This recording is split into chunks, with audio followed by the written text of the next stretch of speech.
You have 100 days to find a husband, Mr. Harrington, or you lose everything.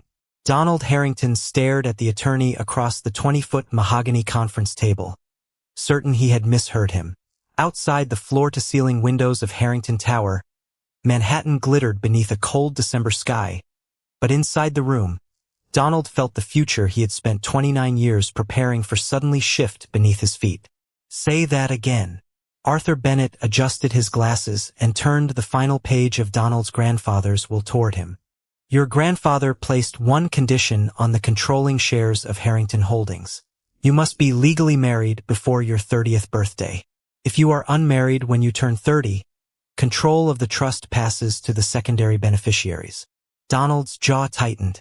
My birthday is in April. 100 days from today. Donald leaned back slowly. He had negotiated acquisitions worth billions without raising his voice. He had watched executives twice his age fold under pressure while he remained perfectly calm. Yet one sentence written by a dead man had accomplished what no competitor ever had. It had cornered him. Harrington Holdings wasn't merely money. It was the company Donald had spent his entire adult life rebuilding beside his grandfather. And without the controlling shares, the relatives waiting outside this room could dismantle everything within months. His mother was already speaking before Donald could respond. This doesn't have to be difficult. We have suitable candidates. A leather folder landed in front of him. Donald opened it and found photographs, biographies, family histories, and financial profiles. Men selected like potential mergers. He closed the folder. No, Donald.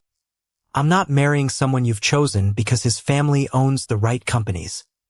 He stood, buttoned his charcoal coat, and walked out before anyone could stop him. 10 minutes later, he stepped onto Fifth Avenue without his driver, security detail, or destination. Cold air struck his face. People rushed around him carrying shopping bags and coffee cups, completely unaware that Donald Harrington, billionaire heir and future chairman, had exactly 100 days to acquire the one thing he had never considered necessary: a husband. Then someone slammed into his shoulder. Coffee splashed across Donald's coat. Oh, you've got to be kidding me, the stranger muttered. Donald looked down at the stain, then at the man responsible. He appeared to be in his mid-20s, with dark brown hair, clear blue eyes, and an expression containing absolutely none of the recognition Donald was accustomed to seeing. You walked straight into me, Donald said. Actually, you stopped in the middle of the sidewalk like Manhattan belongs to you. Donald blinked. Nobody spoke to him that way.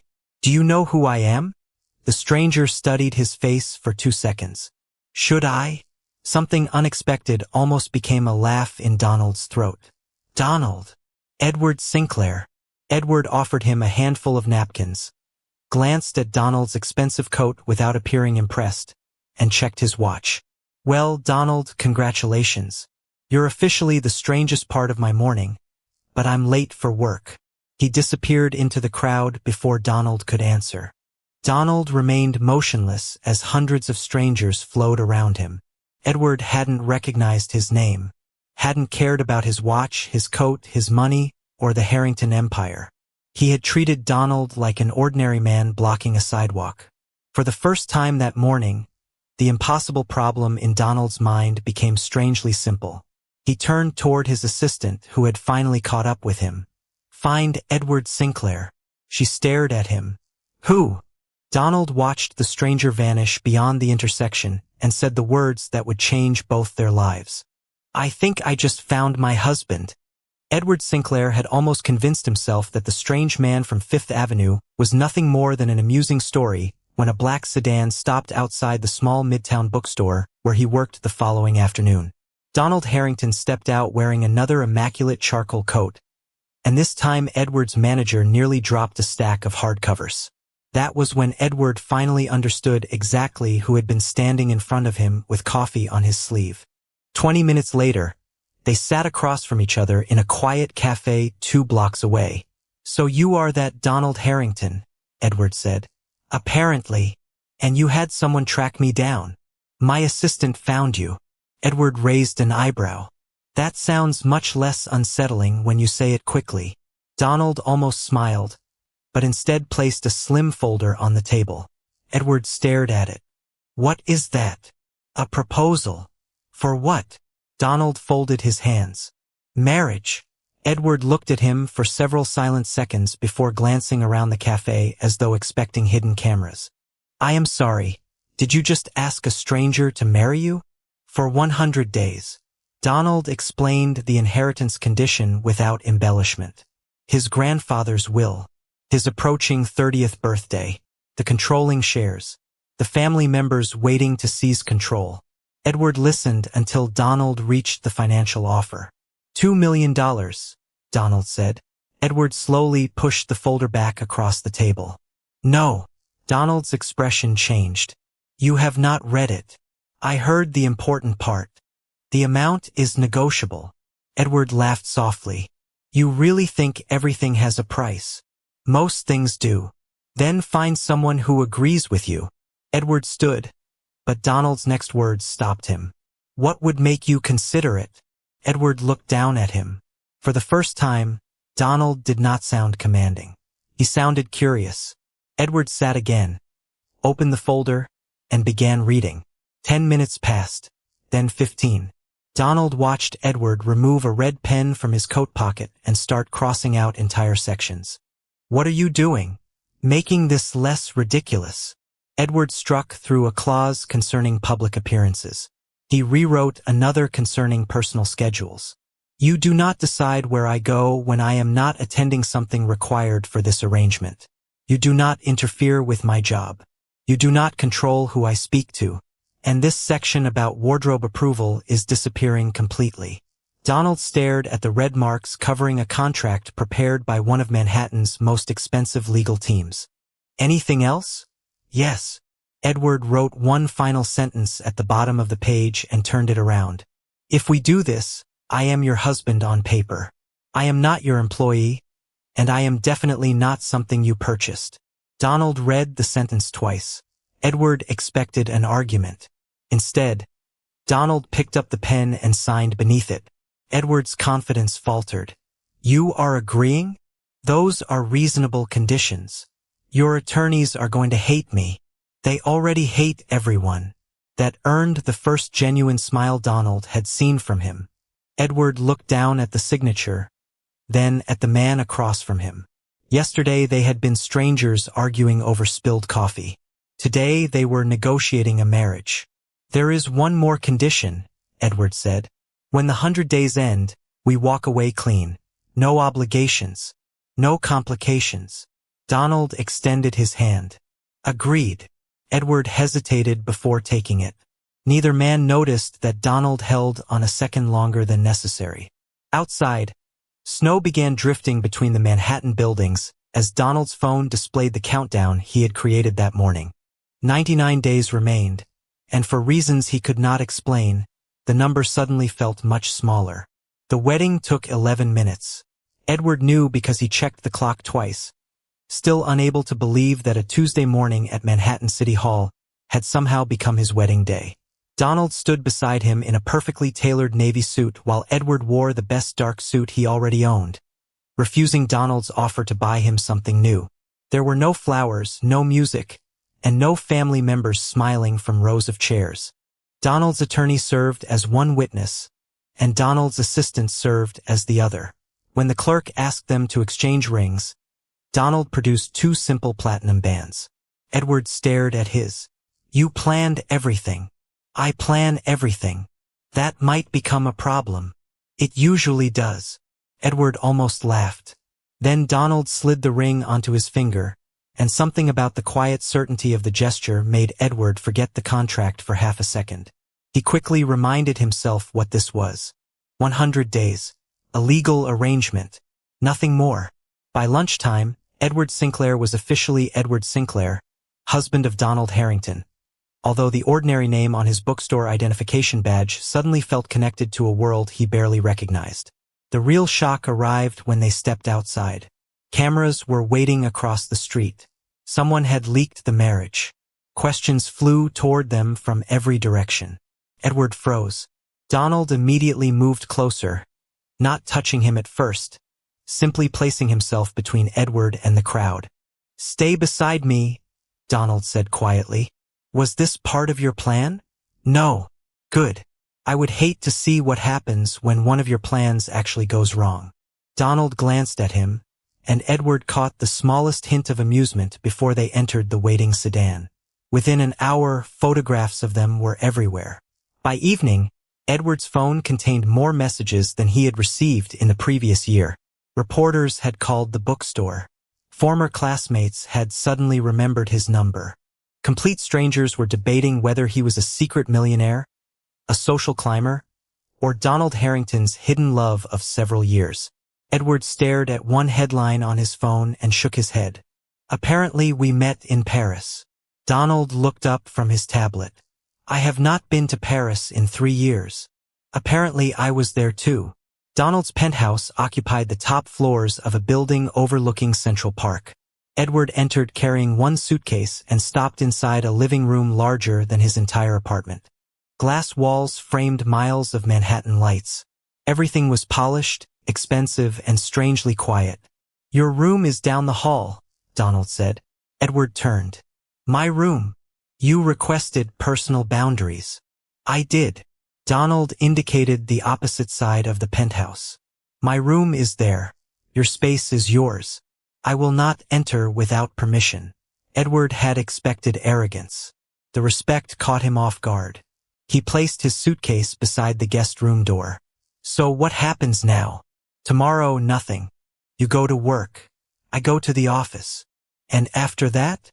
Donald's phone vibrated. He read the message, and his expression hardened. Thursday night, we have dinner. Business.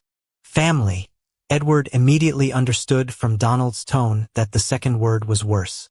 Donald handed him the phone. A message from Margaret Harrington filled the screen. Bring your husband to dinner. The entire family will attend. Edward returned the phone. They sound welcoming. They are not. Do they know this marriage is temporary? Donald looked toward the city lights. They know enough to be suspicious. Edward glanced at the platinum ring on his hand. Until that moment, the arrangement had felt almost absurdly simple.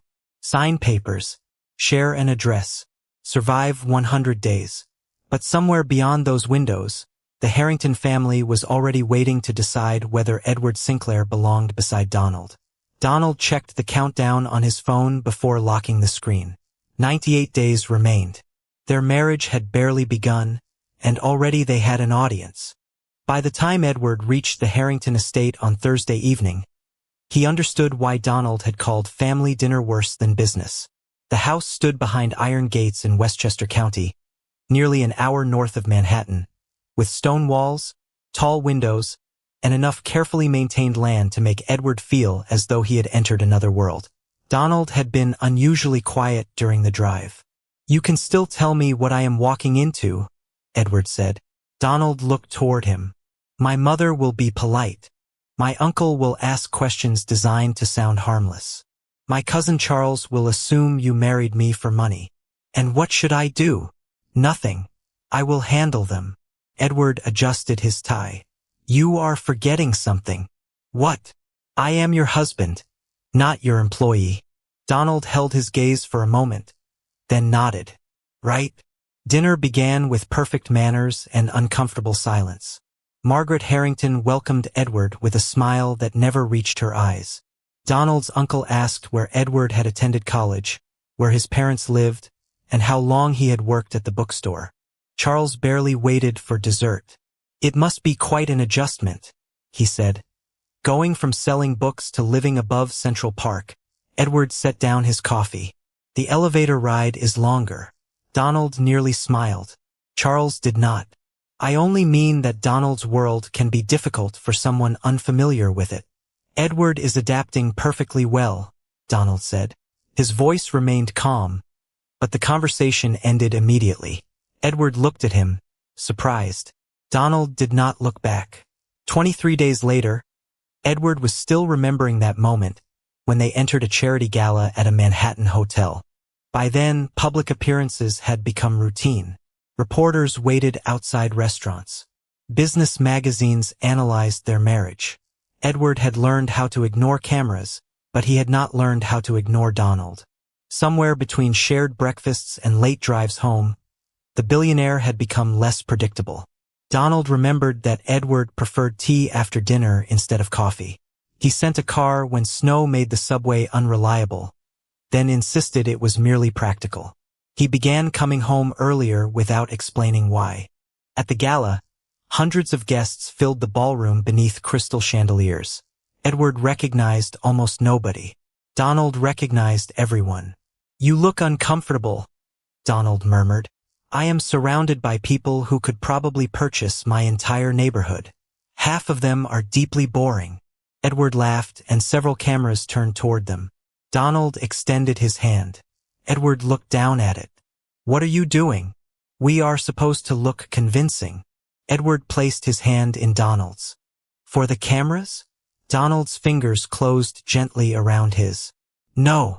The answer was so quiet Edward almost thought he imagined it. Donald guided him through the room, but something had changed. There was no reason to keep holding hands after the photographers turned away. Donald did anyway. Later, while they stood near a window overlooking the city, Edward noticed Donald watching him instead of the crowd. "What?" Edward asked. "Nothing. You are terrible at nothing." Donald looked away, but his hand remained beside Edward's on the windowsill, barely an inch separating them. For 23 days, Edward had known exactly what their marriage was. Contract, a deadline, a performance with an expiration date. Yet the moments confusing him most were happening when nobody needed to perform. On the ride home, Edward watched Manhattan lights pass across the window and tried not to think about Donald's hand. Across from him, Donald checked his phone. 77 days remained. For the first time, he did not like seeing the number. By day 47, Edward had stopped feeling like a guest in Donald's penthouse, and that frightened him more than he wanted to admit. His favorite tea had appeared in the kitchen without discussion. A second umbrella now waited beside Donald's near the elevator. Donald had even learned that Edward hated the decorative pillows covering the living room sofa, because every evening they somehow disappeared before Edward sat down. None of those things were required by their agreement. That was the problem. Their mornings had developed a rhythm neither man acknowledged.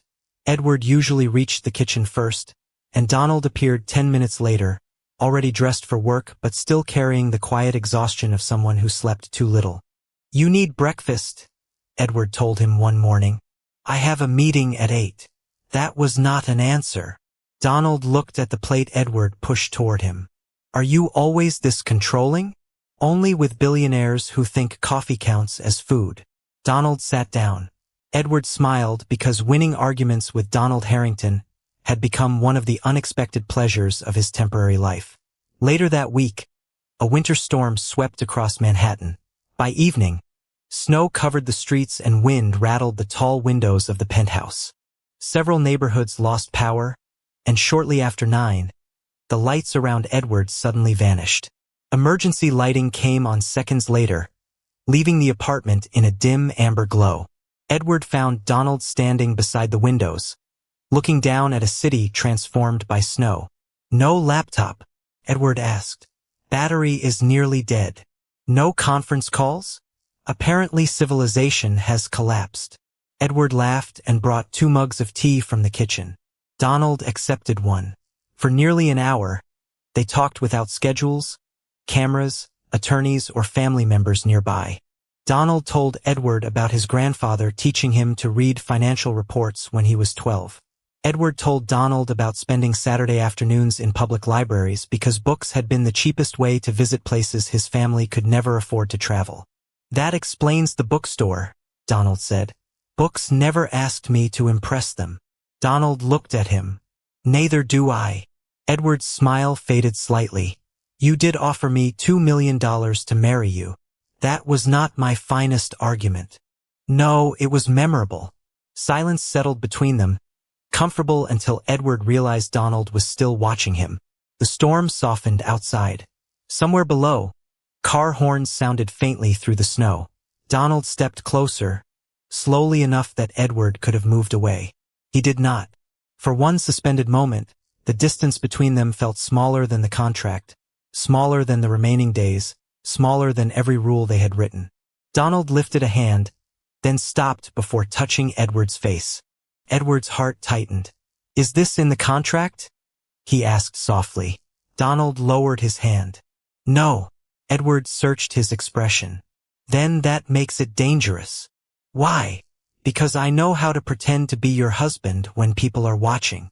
Edward looked toward the darkened skyline. "I do not know what I am supposed to be when nobody is." Donald said nothing. Edward turned back to him. "I do not want to do something real inside something fake." The words landed between them with painful clarity. Donald nodded once, respecting the boundary even though disappointment crossed his face. The lights returned a moment later, flooding the penthouse with brightness. Edward stepped away first. Donald remained by the window after Edward went to his room, staring at the city while his phone charged on the table. When the screen finally came alive, the countdown appeared automatically. 53 days remained. Donald reached for the phone, hesitated, and turned it face down. By day 68, Edward had learned that the most dangerous thing about Donald Harrington was not his money or influence. It was how easy he had become to trust. The distance between them after the night of the snowstorm had lasted only a few days before ordinary routines quietly returned. Donald still ate breakfast when Edward insisted. Edward still waited up when Donald worked late. They never discussed the moment beside the window, but its unfinished question followed them everywhere. That changed on a Wednesday afternoon when Edward arrived at Harrington Tower to meet Donald for a charity luncheon.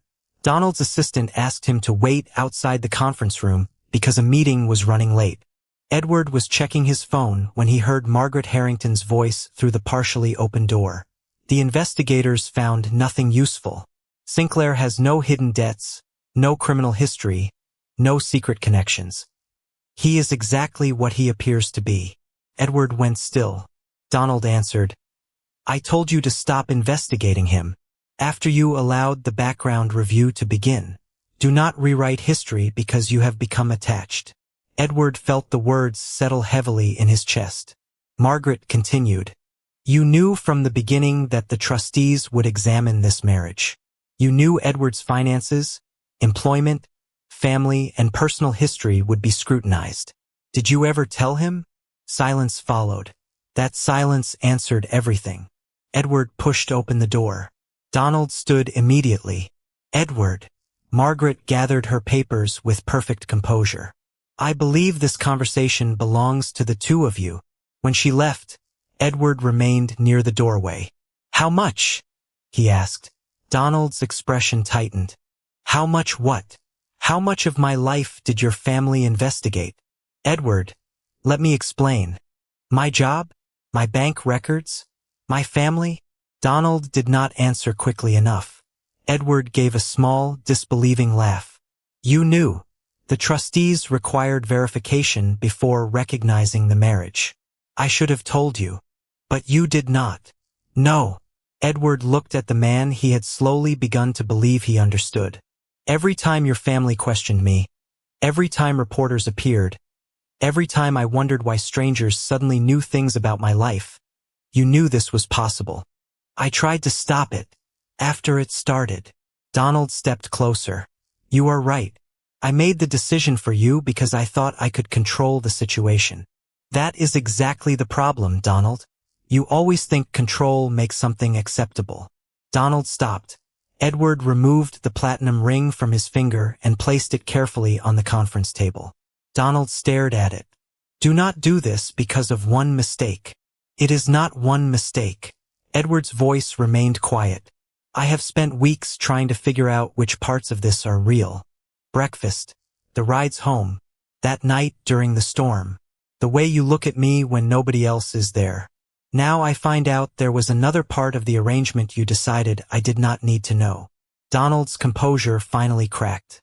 "It stopped being an arrangement for me." Edward looked at him. "When?" Donald opened his mouth, but no answer came. Edward's eyes softened with something more painful than anger. "That is the problem. I do not know when it stopped either." He turned toward the door. "Edward, wait." Edward paused without looking back. "I am going back to my apartment." "For how long?" "I do not know." Donald's voice lowered. The 100 days are not over. Edward finally faced him. Maybe that is the only reason you still need me. Donald looked as though the sentence had taken the air from the room. Edward left before Donald could answer. That evening, the penthouse felt larger than it ever had before. Edward's tea remained untouched in the cabinet. The second umbrella stood beside the elevator. Donald sat alone at the kitchen counter and looked at the platinum ring Edward had left behind. His phone illuminated beside it. 32 days remained. For the first time, Donald understood that reaching day 100 might be easier than surviving what came after. For 11 days, Donald did not call Edward. He wrote messages and deleted them. He drove past the bookstore twice and kept going. Every instinct that had made him successful told him to fix the problem, negotiate better terms, offer something valuable, and regain control. But Edward had never wanted better terms. He had wanted a choice. On day 79, Donald entered the same conference room where his grandfather's will had first turned his life into a countdown. Margaret Harrington sat beside Arthur Bennett, while Charles waited near the windows with the quiet confidence of someone expecting victory. A document rested in front of Donald. Arthur spoke carefully. The trustees are prepared to offer an alternative. Donald did not touch the papers. What alternative? Margaret answered. End the marriage with Edward Sinclair immediately. We have identified several candidates whose families and backgrounds would satisfy the trustees without further concern. If you enter a new legal marriage before your birthday, the controlling shares can still pass to you. Donald stared at her. You want me to replace my husband. I want you to protect your future. My future was apparently worth investigating without his permission. Margaret's expression tightened. This is not about Edward. This is about Harrington Holdings, your grandfather's legacy, and billions of dollars in assets. Charles finally spoke. You married a stranger because you needed the inheritance. Do not pretend this became something noble. Donald looked at him, and for once the accusation did not anger him. It embarrassed him because it was true.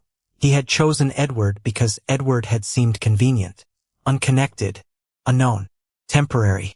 Donald looked down at the termination agreement. There was a line waiting for his signature. One signature could restore the plan. Edward would receive the money promised in their original contract. Donald would marry someone else. The trust would transfer. The company would remain his. Everything he had wanted 100 days ago was sitting within reach. Arthur placed a pen beside the document. Donald picked it up. Margaret exhaled with relief. Then Donald drew one slow line across the signature page. What are you doing? She asked. Choosing. Donald closed the folder. If keeping the inheritance requires me to treat Edward like something replaceable, then I do not want it. Silence filled the room. Charles stared at him. You are giving up billions for a man who left you. Donald's hand tightened around the pen, but his voice remained calm. That is exactly why this matters. Margaret shook her head. He may never come back. I know. Then what does this accomplish? Donald looked toward the Manhattan skyline beyond the glass. For once, nothing. I am not doing it to make him come back. Arthur studied him for several seconds. You understand that if you remain ineligible when the deadline passes, the decision cannot simply be reversed. I understand. And Edward does not need to know you refused this offer. Donald looked at the platinum ring he had carried in his coat pocket since Edward left. Do not tell him. Margaret rose from her chair. Donald, think carefully. He stood as well.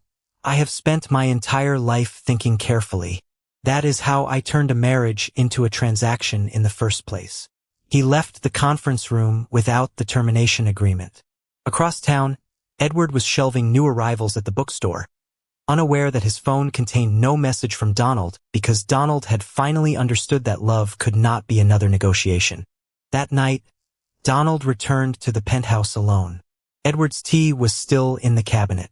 His umbrella was still beside the elevator. Donald placed the platinum ring on the kitchen counter and opened the countdown on his phone. 21 days remained. He deleted the countdown. The inheritance still had a deadline. Whatever he felt for Edward no longer did.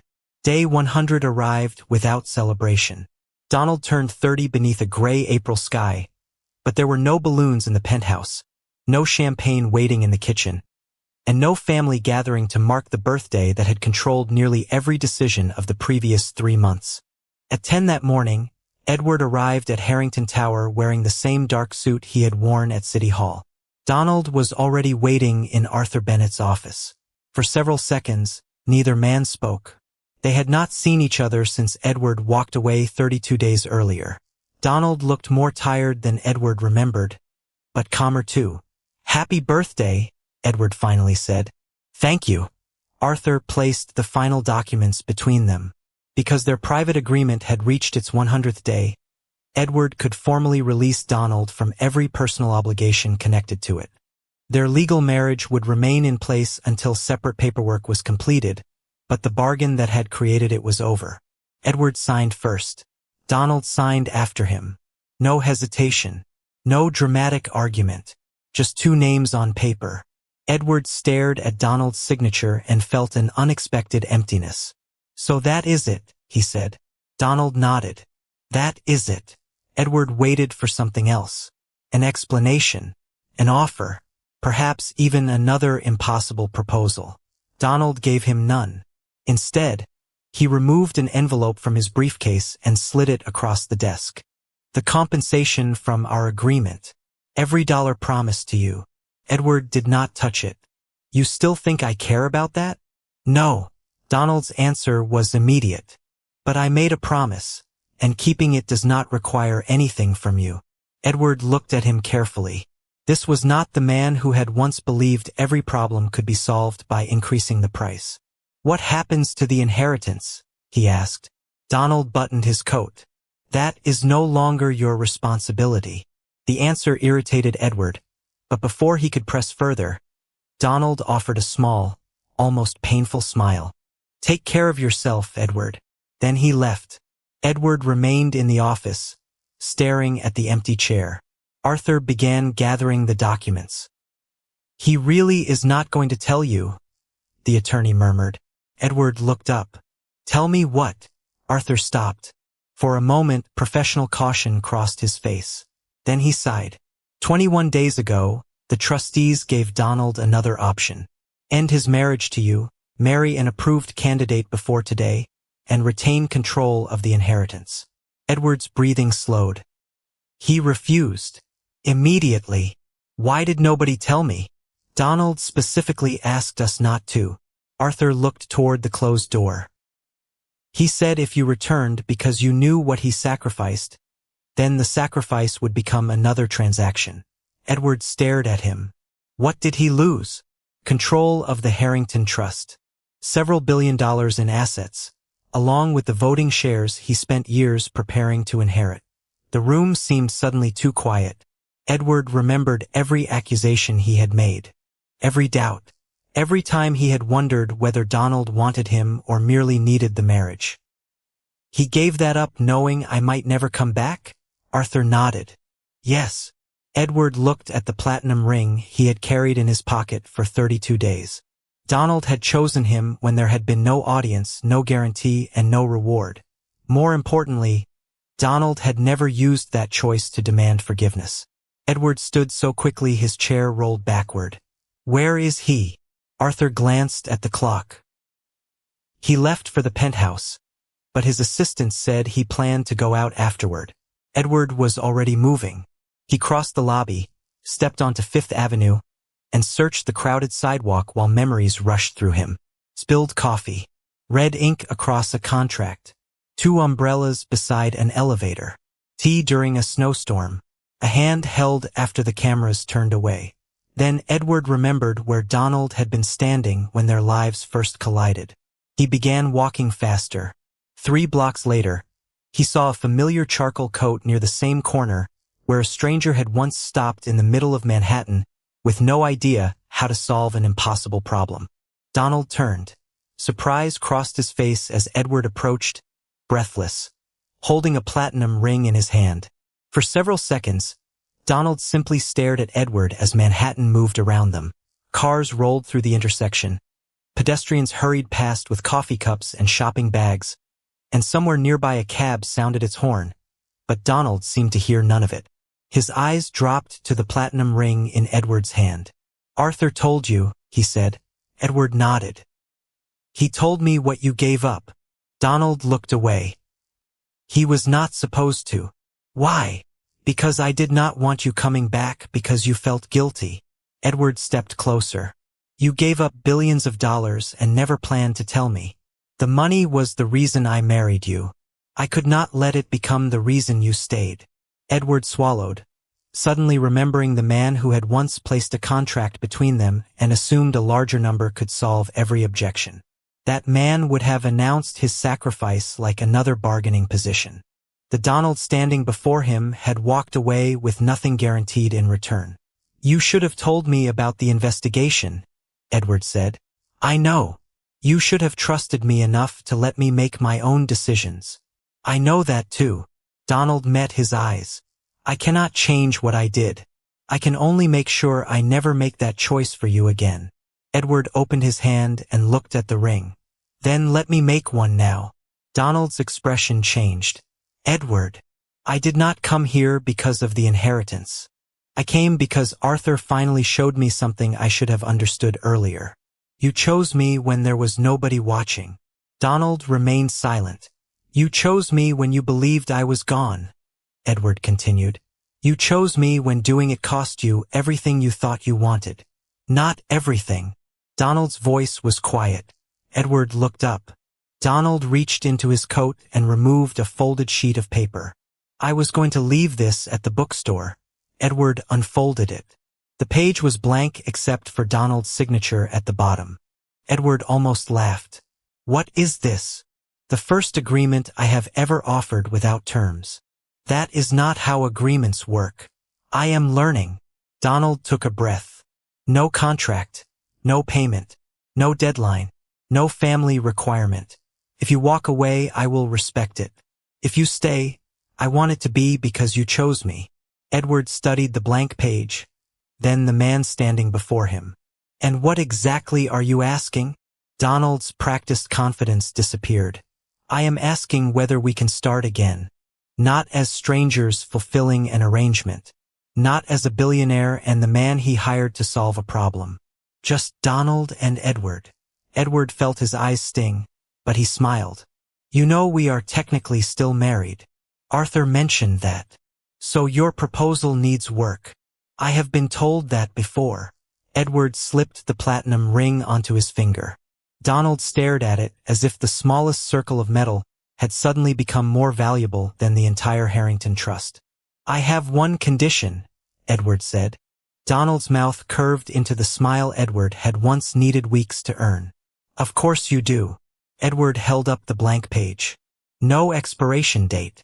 Donald laughed, softly and freely, and this time Edward laughed with him. Donald offered his hand exactly as he had at the gala, but Edward did not ask whether cameras were watching. He simply took it. Months later, the original 100-day contract remained locked in a drawer at their home beside the blank page they had both eventually signed.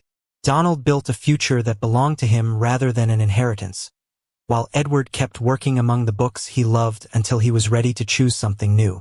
They still argued about breakfast. Donald still worked too late.